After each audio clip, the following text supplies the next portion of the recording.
So X-Men 97 has finally dropped. Disney Plus has been quite an experiment when it comes to Marvel content, especially animation. There has been What If, I Am Groot, which I haven't been particularly fans of. I like Groot, obviously I'm a big fan of the Guardians, but I Am Groot was just a bunch of shorts for like 3-year-olds, except seeing Rocket act like a dad is just awesome. And there was some cool episodes of What If, although for the most part, I really didn't love it. And that's why I haven't seen the second season at all and have really no interest in watching it. Disney Plus has built a very hit or miss reputation, so with them reviving one of the most beloved shows of the 90s with one of the most beloved and highly anticipated crews of characters for not just a reboot but rather a continuation, there can be room for worry. Not only do you want the show to be good and worth the time investment to watch, you also don't want this to sully the reputation of the original. But after staying up way later than I should have and watching the first 2 episodes, I've got to say X-Men 97 is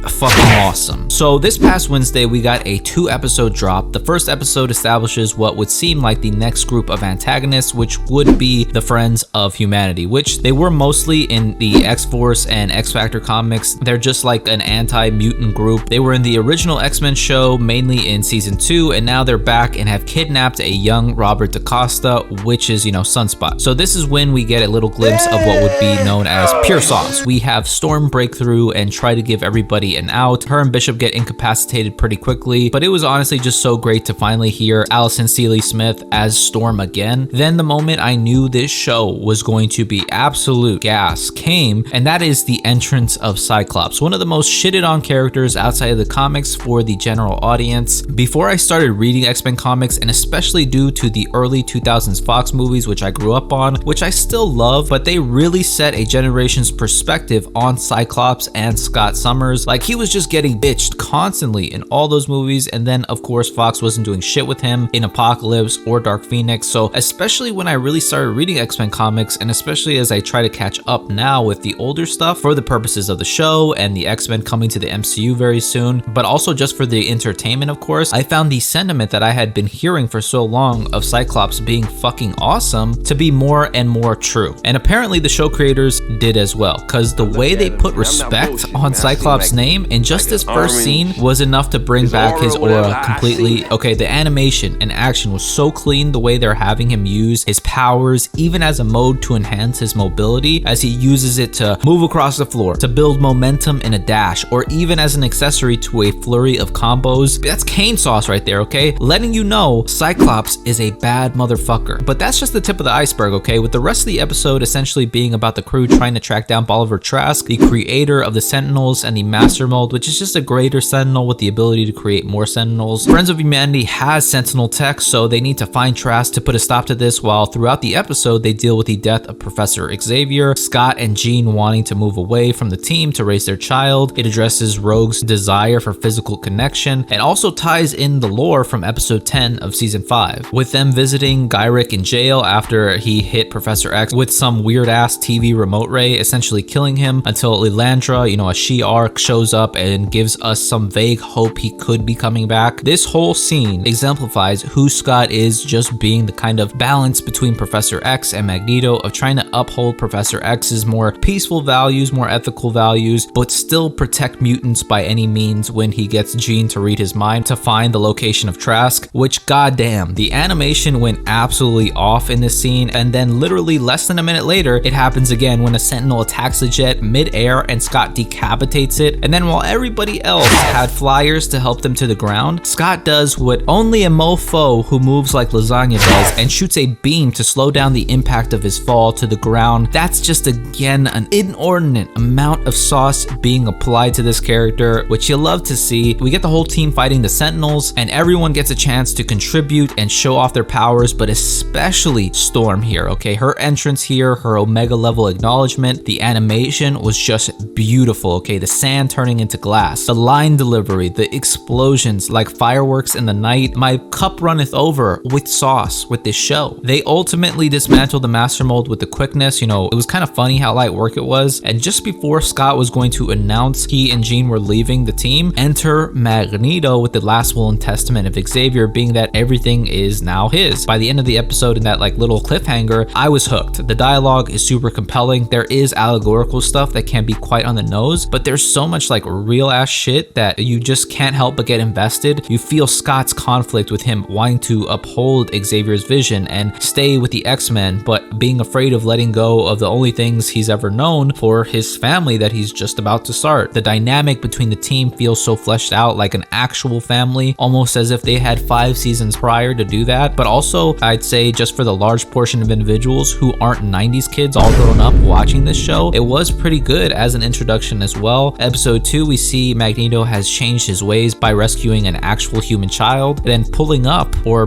down to the underground on Sweet D here. Am I the only one seeing this here? But he rescues Morlocks from the Friends of Humanity. The Morlocks are essentially a underground enclave of mutants who are a bit more visibly mutated, I would say. They have their first meeting as X-Men, where everyone is pretty hesitant to trust their longest running op as their new leader, although Rogue seems to have a lot of compassion for Magneto, as we see a little altercation where it seems they're alluding they had an actual relationship in the show at some point before, and it seems like they're gonna flesh out this Magneto and Rogue relationship, which is like, I believe, first kind of a real thing in Age of Apocalypse, as he is technically able to touch her without dying. That should be interesting, but goddamn, my boy Gambit is getting done dirty, man. He's about to go on his Sigma grind set arc, okay? The government ends up pulling up on the X-Mansion for Magneto to pay for his crimes, and he decides to go through with it to earn the team's trust, and that's when, for the most part, the episode is basically pulling from Uncanny X-Men 200, The Trial of Magneto, and then issue 185 of Uncanny X-Men Public Enemy, basically comics from 1984 and 85, so just over the midway point of the Chris Claremont run of the series from 75 to 91. Magneto was just spitting bars on the stand in front of the jury. He only ever acted out of defense, and the legendary defense of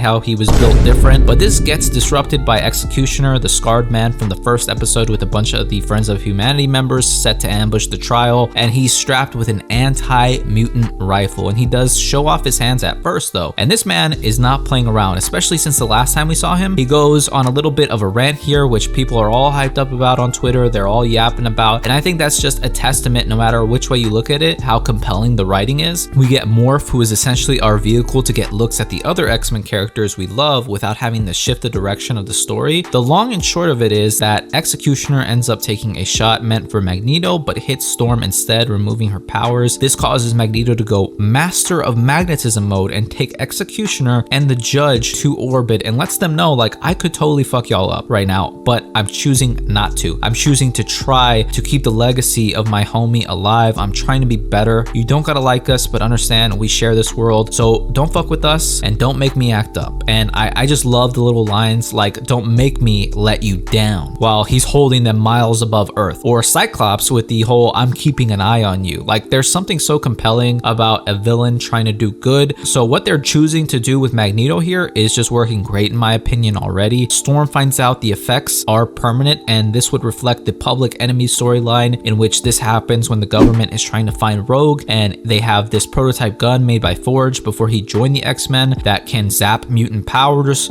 So I'm not sure what the case is going to be here, because I believe he was in the original series, but essentially Storm meets up with Rogue to comfort her, and even lets Rogue touch her so that she knew Storm trusted her. But that's when Henry Gyrick pulled up and blasted. The shot even looks similar to the panel. It's so visceral in the show because Storm was one of the greatest X-Men and most powerful X-Men, like legit. We just saw her be acknowledged as Omega level, and now it's just not so. Her powers are also a huge part of her personality. To have that all gone is insane. Her getting startled by the thunder was just absolutely heartbreaking. And Storm does eventually get her powers back in issue 226 of Uncanny X-Men, and I'm sure she will in the show, so I'm not too worried about saying goodbye to Storm. The episode ends with Scott kind of opening up to the idea of trusting Magneto, and with the huge cliffhanger of Jean Grey at the door. Now in the comics, the woman that is pretty much the clone of Jean Grey is Madeline Pryor. She first met Scott in Uncanny X-Men 168 and had Nathan Summers, their child, in issue 200. So I'm more than positive that either one of these women is Jean Grey, but who knows how the creators are trying to cut off our expectations to psych us out and make changes from the source material. So anything can happen here, but that's what is going on. Overall, the show has very minor animation errors. Although some messaging is ham-fisted, there's enough animation that is just excellent that makes up for any of the few errors there may be. The writing, the plot, the motivations, the characterization, the character dynamics between the team are all super solid. That's why I'm giving X-Men 97, as of the first 2 episodes, for now, a solid 8.5 out of 10. It's so insane that we're not only getting amazing animated television with Invincible, but now we also have this show. I know we still have a ways to go. There's 8 episodes left, 2 more months of this show, so anything can happen, but I actually have a lot of confidence in the show. I have no real idea what happened with the show's creator, Beau DeMayo. I think what Brad Winderbaum said was true. He was passionate as hell about these characters, and it shows. He seriously cooked along with everybody involved, of course, even if he was going J.K. Simmons in Whiplash mode every day at work. Okay, hopefully this was just some type of misunderstanding and he comes back for season 2. Maybe they can get on some better footing, because I'm just really not trying to risk this show falling off, but we shall see. Let me know what y'all thought of the episodes. What did you think of the Cyclops treatment, and any predictions for the rest of the season or even just the next episode? I'm all ears. That's it. If you liked the video, leave me a thumbs up, comment down below, and if you want to subscribe, I always appreciate it. Thank you guys so much for watching. I hope all of you guys are well, and I will see you in the next one.